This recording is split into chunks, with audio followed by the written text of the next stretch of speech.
Would you believe that being afraid of getting a lowball offer may wind up actually attracting lowball offers for your home? Hey, I'm Eric Peterson, broker and owner of Copa Real Estate, and today I'm going to tell you a story that in the end has a happy ending, but about how one home seller, being afraid of getting a lowball offer, wound up attracting lowball offers for their property. I've changed all the numbers and figures to protect the innocent, but the moral of the story is true and may pertain to your home sale as well. Now, whenever we go and talk with somebody, there are three different ways of pricing your home. And I always emphasize that it's your home because in the end, we're going to give you professional advice about the market and what our experience tells us, but it is your home, and in the end, the final decision is up to you.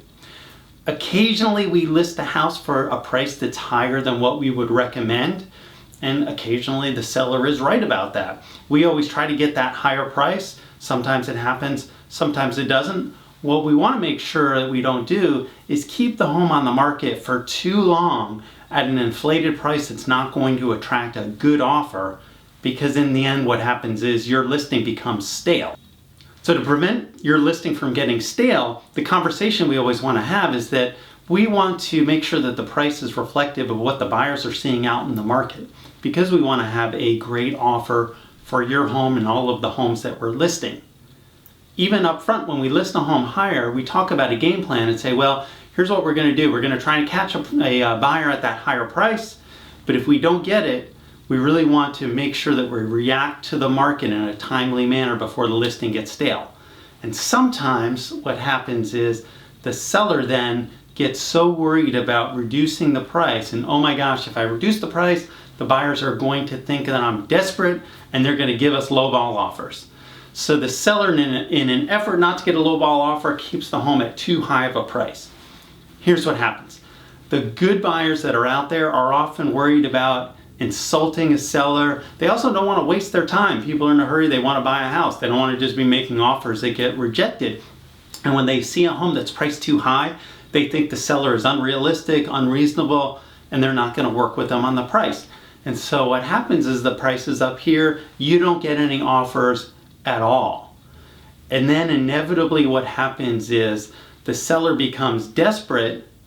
There is one offer that comes in, but it's a total lowball offer, and the seller thinks about it and they go, oh my gosh, well, I don't want to take that offer, but it's the only offer we've gotten.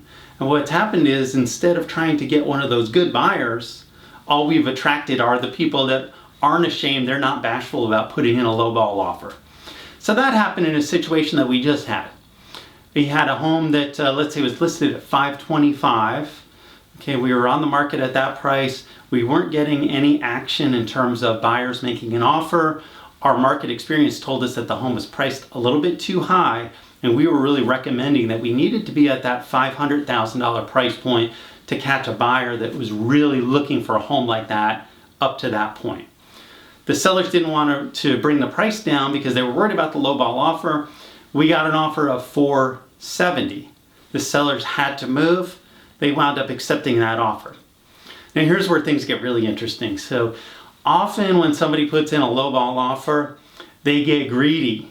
And if you accept their lowball offer, they think, oh my gosh, now I'm paying too much for the house. The sellers must have been desperate. I should have offered even less. So this buyer who was getting a steal of a house because he was buying a $500,000 price for only $470,000 got greedy and said, I don't really want to buy the house at $470,000. I want to buy it at $440,000. Well, I had a conversation with the seller and I said, listen, please, I begged them. Let's let these guys go. Forget about them. Let's get the price down to $500,000. I'm confident that there's a buyer at that $500,000 price that we can get. Sellers finally listened to me. We told those other buyers to take a hike, let them cancel the contract because they got greedy. We reduced the price down to $500,000, and immediately we got two offers right at that point. We just finally closed on this house the other day. So the moral of the story is that when you're hiring us as your listing agent to sell the house, we're giving you professional advice, and you should really consider listening to our advice about real estate pricing and what's going on in the market. And also, don't be worried about making a price change to your house and that you're going to get you're going to get lowball offers. You might get a lowball offer, but I'd rather see you, in this case, have that price down to $500,000. And if you get a lowball offer, I'd rather see you reject 2 or 3 offers, stay firm at your price of $500,000, than get no offers at all, or the only offer you get is a lowball offer that isn't worth really you taking on your property.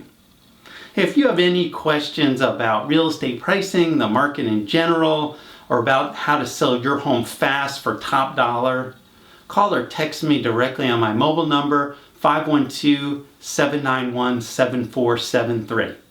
Thanks for watching and make it a great day.